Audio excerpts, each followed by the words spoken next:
Dans cet épisode de podcast, je vous embarque pour une journée dans la vie de prof de yoga.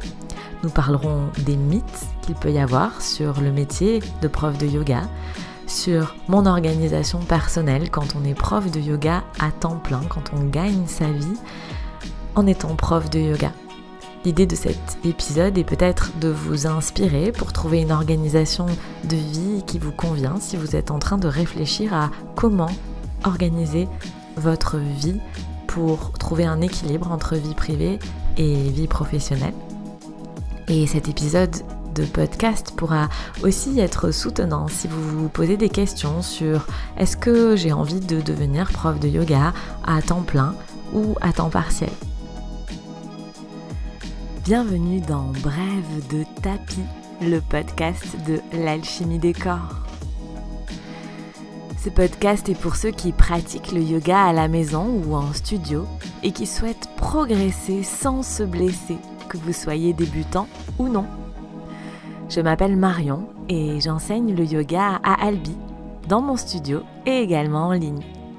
Je vous partage dans ce podcast des réflexions sur l'aspect postural du yoga, des astuces pour pratiquer à la maison en sécurité, des exercices d'autocorrection dans les postures de yoga et des anecdotes un peu plus personnelles. Allons-y! Si vous aimez ce podcast, abonnez-vous pour ne rien manquer des prochains épisodes.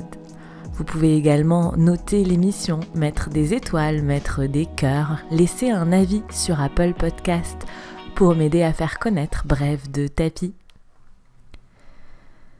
Aujourd'hui, je vous partage un épisode de podcast un peu plus personnel sur la vie de prof de yoga, en tout cas sur ma vie, mon organisation de prof de yoga. Comme souvent, cet épisode de podcast est issu de questions qu'on me pose régulièrement sur mon organisation et j'avais envie aujourd'hui de partager avec vous cette organisation, cette journée, comment est une journée dans la vie d'un prof de yoga, surtout pour démystifier cette vie de prof de yoga. Peut-être que cet épisode viendra simplement remplir votre curiosité, peut-être que cet épisode viendra vous inspirer pour votre propre organisation, que vous soyez prof de yoga ou pas. Et peut-être aussi que cet épisode viendra nourrir vos réflexions si vous avez envie de devenir prof de yoga à temps partiel ou bien à temps complet. Je vais bien évidemment vous partager, comme toujours, le fruit de mes expérimentations. Qu'est-ce que j'ai testé et l'organisation que j'ai en ce moment qui me convient en ce moment. Peut-être que dans quelques mois, mon organisation sera tout autre. Je vais donc commencer par partager avec vous les mythes sur la vie d'un prof de yoga, car je pense que c'est un point intéressant à aborder. Et je vous partagerai mon organisation en 3 temps. Nous allons donc commencer sur quelques mythes de la vie de prof de yoga. Ces mythes sont issus de remarques qu'on a pu me faire, de questions qu'on a pu me poser au fur et à mesure de mon évolution dans ce métier de prof de yoga. Souvent, on imagine qu'un prof de yoga, ça fait du yoga toute la journée et que ça ne fait que du yoga. Un prof de yoga, ça fait beaucoup de yoga, mais on va le voir dans cet épisode, ça ne fait pas que du yoga. L'autre mythe qu'on a souvent, c'est de dire que quand on est prof de yoga, on ne fait uniquement que ce qu'on aime, c'est-à-dire enseigner le yoga. Souvent, les gens me disent « Oh, mais toi, tu as de la chance, tu vis de ta passion, tu ne fais que ce que tu aimes, tu enseignes le yoga. » Non, vous allez voir que dans la vie d'un prof de yoga, l'enseignement du yoga n'est qu'une toute petite partie, en tout cas pour moi, de mon temps. Un autre mythe que j'entends souvent, c'est qu'on pense qu'un prof de yoga, ça ne travaille uniquement que quand il a cours. Donc souvent, les gens regardent le planning et se disent « Oh, c'est chouette, dans ta vie, tu ne travailles que quand tu as cours. » Et donc, en tout cas, dans mon organisation, les gens imaginent que je commence mes journées à 17h avec mes cours hebdomadaires qui sont le soir ou pendant mes stages. Non, la réalité est bien tout autre. Nous allons en parler dans cet épisode. Un autre mythe que j'entends souvent, c'est que un prof de yoga, c'est toujours zen. Et souvent, c'est pas du tout le cas. Souvent, on a commencé à faire du yoga parce qu'on en avait besoin pour nous. Et souvent, les profs de yoga ont commencé à faire du yoga parce que justement, ils étaient stressés, anxieux. Et ça arrive, en tout cas pour moi, qu'un prof de yoga ne soit pas zen. Ça arrive qu'il sorte de ses gonds. En tout cas pour moi, un prof de yoga reste avant tout un être humain. Les mythes qu'on a également sur la vie d'un prof de yoga, c'est que un prof de yoga n'a jamais mal nulle part. Bien au contraire, il faut savoir que quand on est prof de yoga et surtout quand on débute, on a souvent du mal à s'économiser dans les cours et comme on fait en effet beaucoup de yoga dans la journée, en tout cas plus que quelqu'un qui n'est pas prof de yoga, quand on débute, il arrive souvent qu'on se blesse, qu'on ait des douleurs parce que on a du mal à doser l'effort qu'on fait pendant notre enseignement du yoga. Donc si, une fois de plus, un prof de yoga est un être humain et il lui arrive d'avoir mal, en tout cas pour moi, à certains endroits. Bien évidemment, avec l'expérience, c'est quelque chose qu'on apprend à doser, mais il arrive quand même qu'on se fasse mal pour une raison ou pour une autre, ou parce que comme tout le monde, on a fait un faux mouvement, ou on a fait où on a trop forcé dans une pratique de yoga trop intense et qu'on a des courbatures, voire parfois des choses un peu plus embêtantes. Enfin, un des derniers mythes que j'ai envie de partager avec vous, c'est que souvent on imagine qu'un prof de yoga arrive à appliquer tous les principes de la philosophie du yoga à sa vie et qu'il sait faire toutes les postures. Le yoga est un chemin, que ce soit dans l'aspect postural ou dans l'aspect philosophique, dans l'aspect mode de vie. Et les profs de yoga sont souvent comme vous. Et on a aussi parfois du mal à appliquer ces concepts qu'on trouve formidables, qu'on connaît par cœur, qu'on aime beaucoup partager. Mais comme tout le monde, parfois on oublie de les appliquer ou on n'y arrive pas parce qu'on est des êtres humains dans notre vie de tous les jours. Maintenant que ces bases ont été posées, peut-être que déjà vous avez un aperçu ou peut-être que vous vous rendez compte que la vie de prof de yoga n'est peut-être pas tout à fait comme vous l'aviez imaginé. Personnellement, après mes années d'expérience, donc ça fait maintenant un bon moment que je fais ce métier, j'ai réussi à trouver une organisation que j'appelle en 3 temps. Avant de vous partager cette organisation qui s'applique à mon métier de prof de yoga, mais qui peut aussi s'appliquer à d'autres métiers, surtout si vous faites partie de ces gens qui travaillent quand les autres ne travaillent pas, donc en l'occurrence le soir et le week-end. Mais avant de partager cette organisation, j'aimerais juste vous rappeler en quelques mots qui je suis, parce que je pense que mon organisation est vraiment dépendante de qui je suis. Déjà, je suis prof de yoga à temps plein. Ça veut dire que je gagne uniquement ma vie avec l'alchimie des corps, avec mes cours de yoga. En général, quand on est prof de yoga à temps partiel, l'organisation est très différente parce qu'on n'a pas les mêmes contraintes ni d'horaire, ni les mêmes contraintes financières. Ensuite, dans qui je suis, je fais beaucoup de choses. Je suis quelqu'un de dynamique, j'aime faire beaucoup de choses. J'ai toujours beaucoup d'idées, j'ai toujours envie de partager beaucoup de choses et j'ai souvent trop d'idées. Je me dis souvent que le fait d'avoir trop d'idées vient de mon ancienne vie, où j'ai travaillé dans l'aéronautique en tant que cadre supérieur, en tant que chercheur pendant plusieurs années. Et quand on est chercheur, on nous apprend à être créatif, à trouver des solutions aux problèmes, à penser en dehors du cadre. Et donc, on change pas qui on est, on change pas notre histoire.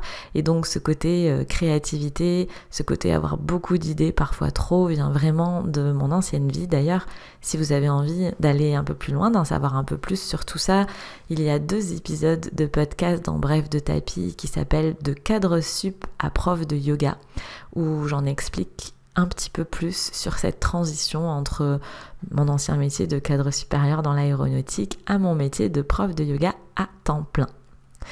Une autre chose qu'il faut savoir sur moi, c'est que j'aime beaucoup partager. Je pense vraiment que le yoga est un outil très puissant qui gagne à être connu et donc j'aime beaucoup partager aux autres tout ce que je sais sur le yoga et parfois trop, vous allez voir pourquoi je dis ça. Ensuite, il faut savoir que je suis quelqu'un de très organisé et que concrètement, j'aime travailler. Je travaille beaucoup, parfois trop aussi, mais voilà, je fais partie de ces gens qui aiment travailler, qui sont passionnés par leur métier et qui aiment ça, tout simplement. Donc l'organisation que j'ai envie de vous partager aujourd'hui, c'est vraiment une organisation que j'ai mis beaucoup de temps à trouver et c'est une organisation qui varie notamment en fonction des saisons et de l'énergie que j'ai du moment. En hiver et en été, je suis pas tout à fait organisée pareil, notamment sur les horaires parce que c'est pas la même énergie. Et c'est un petit peu comme l'histoire en yoga de varier les styles de yoga en fonction de nos besoins. Je pense qu'il est important de varier notre organisation de vie quand on est prof de yoga et pas que, en fonction de nos besoins. Souvent l'hiver, on a besoin de dormir un peu plus que l'été et je pense qu'il est important de respecter ce besoin. Souvent l'été, on a un peu plus d'énergie, on a un peu plus de puissance dès le réveil et on peut se permettre de faire des choses qu'il est plus difficile de faire l'hiver. En tout cas, pour moi, dans mon organisation, le premier temps que je m'accorde dans ma journée, c'est un temps pour moi. Alors ça peut paraître assez évident, peut-être pour vous qui m'écoutez, de se dire « bah oui, forcément, la prof de yoga, c'est ce qu'elle recommande, de s'accorder du temps pour soi ». On entend énormément également ce conseil dans le domaine du développement personnel. Et donc on se dit que forcément, un prof de yoga, comme il arrive à bien expliquer ce qu'il enseigne, il arrive à prendre du temps pour lui le matin. Ça vous paraît peut-être être une chose évidente qu'un prof de yoga commence sa journée avec du yoga. Eh bien, en tout cas pour moi, ça n'a pas du tout été évident et ça a même été la chose la plus difficile à mettre en place pour moi. Mais vraiment, ce temps pour moi a été quelque chose de très difficile à mettre en place.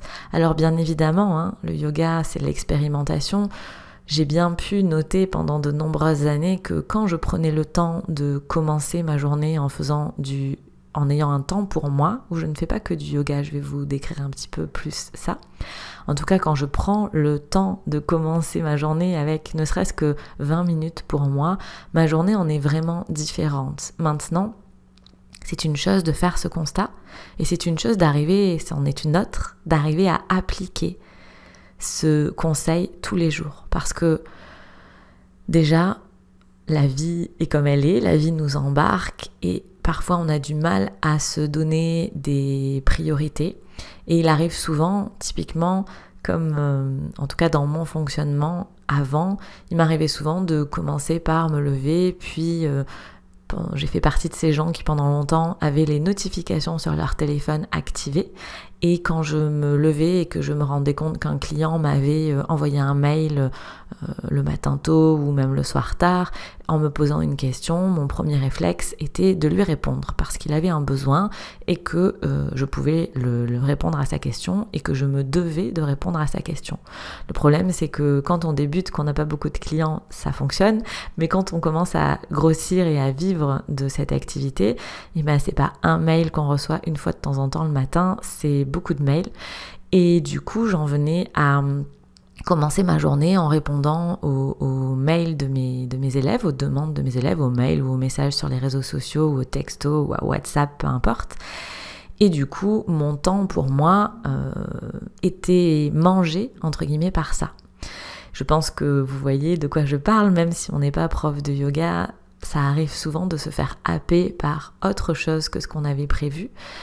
Et donc pour moi, la première solution a été vraiment de décider quand est-ce que j'acceptais de laisser mes clients, de laisser les notifications rentrer dans ma vie. C'est-à-dire que maintenant, je n'ai plus aucune notification sur mon téléphone et c'est moi qui décide d'aller consulter ma boîte mail. Je la consulte d'ailleurs en général une fois, maximum 2 fois par jour. Pareil pour les réseaux sociaux, pour répondre aux besoins de mes clients, pour être sûre de me préserver du temps pour moi. Parce que d'expérience, pendant longtemps, j'ai vraiment eu la sensation de passer mes journées entières à travailler. Parce qu'au final, en n'étant pas capable de cloisonner, de poser du temps pour moi et du temps pour mes clients, c'est souvent ce qui se passe. On a l'impression de travailler en permanence. C'est aussi un des revers de la médaille quand on est prof de yoga ou bien quand on est un profil assez généreux. C'est que typiquement, c'est l'exemple que je viens de vous donner avec l'histoire des mails, mais c'est quand on aime donner aux autres, parfois on oublie que c'est comme dans l'avion, qu'il faut d'abord mettre son masque à oxygène à soi avant de pouvoir aider les autres. Et une fois de plus, on a beau connaître ces principes, il est parfois difficile de se dire « Ok, je commence par prendre un temps pour moi le matin en me levant parce que je serai beaucoup plus efficace, beaucoup plus à l'écoute des besoins de mes élèves, de mes clients dans la suite de la journée. » Personnellement, il m'a fallu beaucoup de temps pour arriver à leur comprendre non, parce que le cerveau le comprend, mais intégrer dans la matière, dans le corps et vraiment appliquer ce conseil de commencer par mettre mon masque à oxygène avant d'envisager d'aider les autres. Il m'a fallu beaucoup de temps pour mettre ça en application. Maintenant, c'est vraiment la première chose que je fais pour moi le matin. Je m'accorde un temps pour moi. Un temps pour moi, ça peut être faire du yoga, comme je dis souvent, pour moi. Parce que quand on est prof de yoga, alors bien sûr on fait du yoga en même temps que ses élèves quand on enseigne, mais souvent c'est une pratique de yoga déjà quand on enseigne, qu'on communique vers l'extérieur des consignes, quand on travaille comme je le fais avec beaucoup de consignes d'alignement, on ne peut pas s'intérioriser sur ce qu'on est en train de faire en même temps qu'on l'enseigne. Donc quand je dis faire du yoga pour moi, c'est vraiment retrouver cette pratique d'intériorisation, c'est vraiment arriver à faire aussi une pratique qui correspond à mes besoins et à où j'en suis sur mon chemin du yoga. Bien souvent, on enseigne des choses qui sont plus faciles que ce qu'on peut faire en réalité, parce que c'est la différence entre un prof de yoga qui fait beaucoup de yoga et quelqu'un qui fait du yoga une fois par semaine. Forcément, on n'a pas les mêmes capacité dans notre corps, et donc souvent ma pratique de yoga pour moi est très différente de ce que j'enseigne. Elle est d'ailleurs souvent beaucoup plus intense que ce que j'enseigne, pas tous les jours bien évidemment. J'applique ce que je vous conseille, varier les styles en fonction des besoins du moment. Donc je m'accorde souvent du temps pour commencer par faire du yoga pour moi, et le yoga inclut la méditation, donc en général je conclus ma pratique donc en général je commence par une petite méditation comme ce que j'enseigne, ensuite je fais des postures, ensuite je fais un exercice de respiration et à nouveau je finis par de la méditation. J'aime bien aussi commencer ma journée en marchant.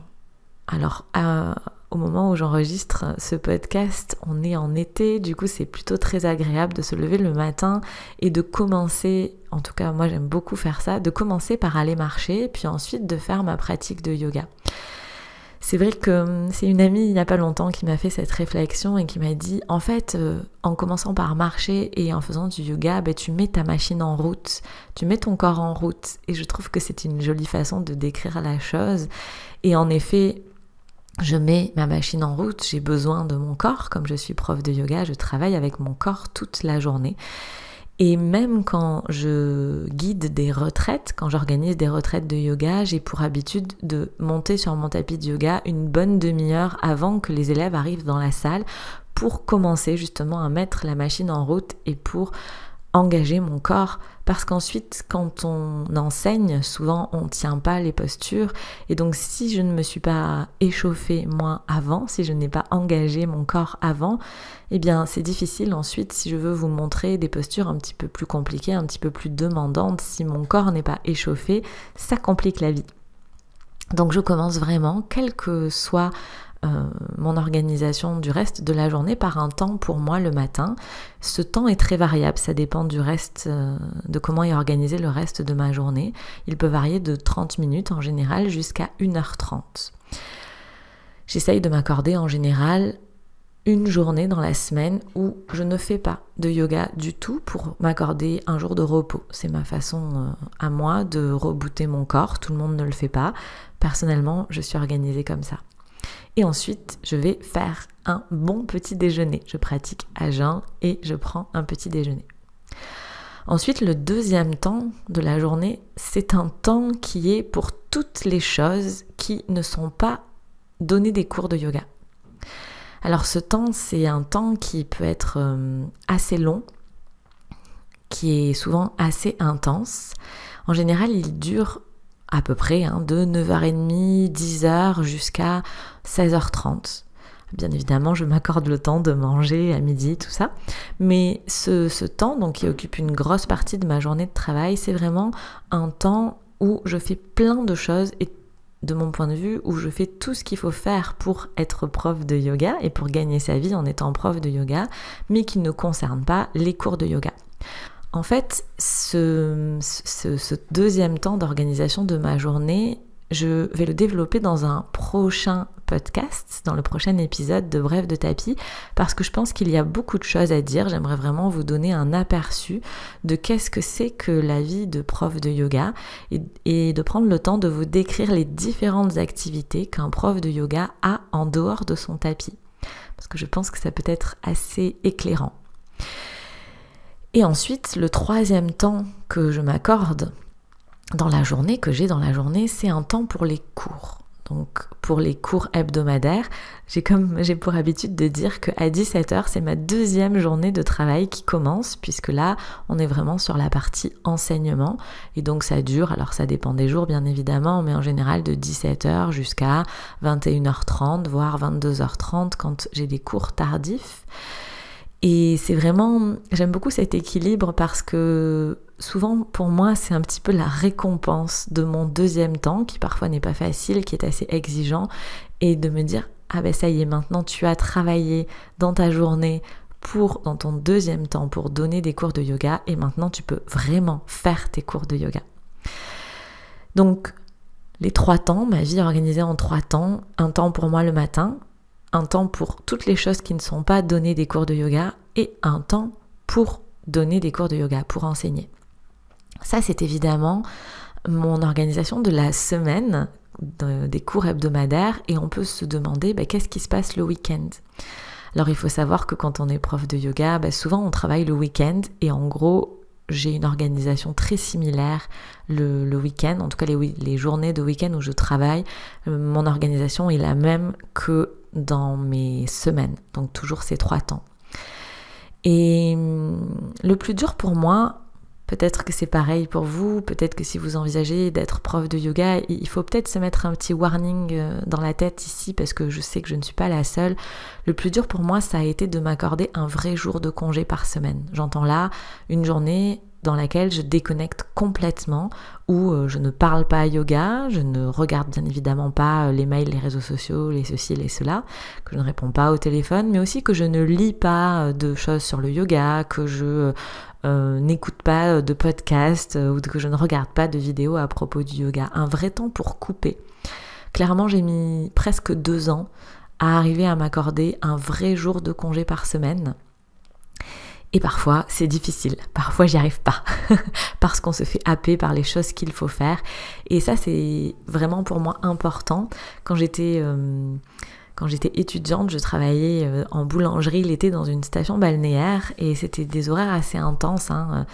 Et on travaillait 6 jours sur 7. Et je me souviens que la patronne de la boulangerie avait une expression que je trouvais assez jolie, qui était de se dire que le jour de congé, c'était pour garantir le sourire aux clients. Et je trouve que c'est très vrai. Quand on arrive à s'accorder ce jour de congé, à vraiment se dire là, je prends du temps pour moi, on arrive à nouveau à être disponible pour ses clients. Et quand on n'y arrive pas, c'est beaucoup plus compliqué d'être à l'écoute. Personnellement, j'ai vraiment une organisation qui est assez précise et qui est assez timée. Et j'ai des périodes de travail qui sont très intenses. Parfois, il m'arrive de travailler plusieurs week-ends d'affilée, d'arriver donc à prendre une journée de congé par semaine. Parfois, je n'y arrive pas. Donc au début, je culpabilisais beaucoup. Puis maintenant, j'ai un petit peu changé ma façon de faire, ma façon de voir les choses. Et j'aime travailler de façon intense, donc j'accepte ça. Parfois j'ai 3 semaines d'affilée qui sont très intenses avec des stages, des formations, des retraites le week-end, plus les cours hebdomadaires habituels, plus plein d'autres choses.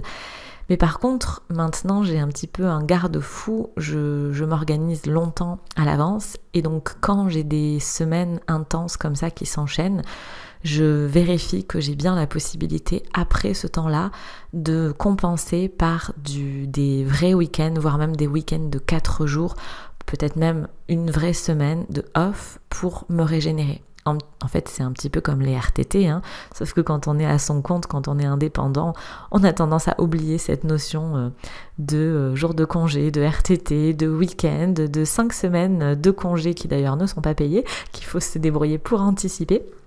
Mais voilà, on a un petit peu tendance à oublier ces choses qui sont des acquis sociaux, parfois pour lesquels nos grands-parents, nos arrière-grands-parents se sont battus, et je trouve que c'est un peu dommage d'oublier de profiter de ça. Et pour terminer ce podcast sur mon organisation, en tout cas cette première partie de mon organisation, j'aimerais aborder le point de travailler seul ou pas.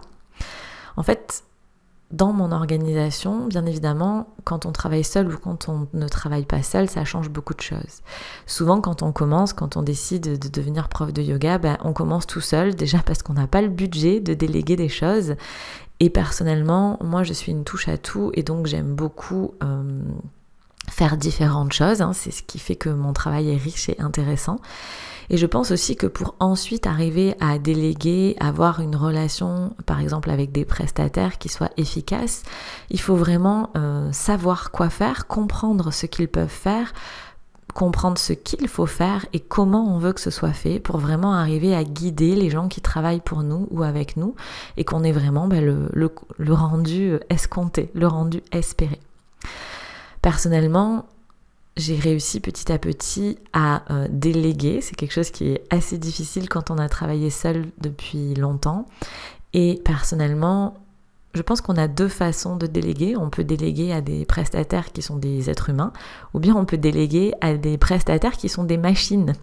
En tout cas, moi j'ai fait ce choix, c'est-à-dire que quand je parle de déléguer à des prestataires qui sont humains, ça peut être par exemple déléguer à une personne qui va faire le site internet, ou qui va s'occuper des publications sur les réseaux sociaux, ou qui va prendre en charge la comptabilité, ça peut être différentes choses. Et déléguer à une machine, ça veut dire pour moi souscrire, parce que c'est souvent payant, comme un être humain, c'est la même chose, mais choisir des outils technologiques, des logiciels qui vont venir nous aider. Par exemple, au début, quand j'ai commencé, je n'avais pas de système de réservation en ligne. Il y avait beaucoup moins de choses que ce qu'il y a maintenant sur le marché pour répondre à ce problème. Et donc, je passais beaucoup de temps à gérer au téléphone les annulations des cours, les inscriptions, les choses comme ça. Et je passais une grosse partie de mon temps à faire ça et je n'avais pas le temps de faire d'autres choses. Et maintenant, j'ai un logiciel, on peut dire ça comme ça, qui permet aux élèves de réserver leurs cours en toute autonomie et qui, moi, me permet de gagner du temps. Donc c'est vraiment une façon de déléguer. Et je dis souvent que derrière l'alchimie des corps, il y a plein de petits anges gardiens, de personnes qui viennent m'aider, parce que il faut dire que très régulièrement, dans les grosses périodes de rush, j'ai la chance d'avoir des amis, voire même des clients qui viennent m'aider pour tenir des stands pendant les journées portes ouvertes, pour m'aider à rappeler les clients, pour donner des renseignements à la période de rentrée. À chaque fois qu'il y a des périodes intenses, j'ai la chance d'avoir des gens autour de moi, que ce soit des clients ou des amis, qui sont là, qui viennent m'aider et qui viennent déléguer. Et donc ça, c'est vraiment très très précieux pour moi. Donc pour conclure cet épisode de une journée dans la vie d'un prof de yoga, je vous ai parlé des différents mythes qu'on peut avoir sur la vie du prof de yoga, de mon organisation sur 3 temps. Donc un temps pour moi, un temps pour toutes les choses qui ne sont pas donner des cours, puis un temps pour donner les cours. Je vous ai un petit peu parlé de l'organisation des semaines, des week-ends, du principe des jours de congé et de comment on fait quand on commence, qu'on travaille peut-être seul et que petit à petit on arrive à trouver des aides extérieures, que ce soit des prestataires humains, des prestataires de type machine ou des amis ou des clients. Peut-être que dans cet épisode, vous aurez pris conscience que la vie d'un prof de yoga est parfois loin de ce qu'on imagine ou pas. Et que si on veut arriver à gagner sa vie avec ce métier, à avoir une vie de qualité, à jouer aussi avec les règles du jeu de notre société, être prof de yoga à temps plein, c'est vraiment l'équivalent d'avoir une société. Ce n'est pas que donner des cours. Et j'espère que peut-être dans cet épisode de yoga, dans cet épisode de podcast, vous aurez trouvé peut-être un peu d'inspiration pour justement décider peut-être de vous accorder du temps pour vous le matin, de vérifier que vous avez du temps pour vous au moins une fois par semaine. Pour votre famille aussi, je n'ai pas abordé ce point-là, mais ça en fait partie. Dans le prochain épisode de podcast qui fera donc suite à celui-là, je vous décrirai les différentes activités d'un prof de yoga en dehors de son tapis pour continuer sur ces épisodes un peu plus personnels qui sont beaucoup écoutés. Je sais que vous êtes très curieux de ce mode de vie, donc c'est avec beaucoup de plaisir que j'ai partagé mes réflexions avec vous sur tout ça aujourd'hui. Si vous aussi vous avez envie de commencer votre journée avec du yoga pour vous, mais que vous ne vous sentez pas de faire ça tout seul sur votre tapis, j'ai ce qu'il vous faut. J'ai créé un programme de yoga à faire le matin, des vidéos de 15 à 20 minutes. C'est un programme de yoga en ligne qui s'adresse à tous les niveaux. Ça s'appelle les matins océaniques du yoga parce que c'est donc à faire le matin et c'est tourné sur fond d'océan. Une pratique diversifiée et complémentaire avec des exercices de renforcement, d'assouplissement, de la respiration et de la méditation.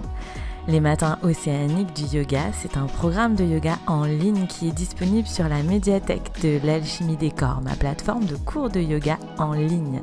Je te laisse les infos dans les notes de l'épisode ou sous la vidéo si tu regardes sur YouTube pour regarder ce programme et peut-être te lancer, installer toi aussi un temps dès le matin pour prendre soin de toi et en étant soutenu par les cours de yoga que je propose. Merci pour ton écoute et à dans 15 jours pour un nouvel épisode de Bref de tapis.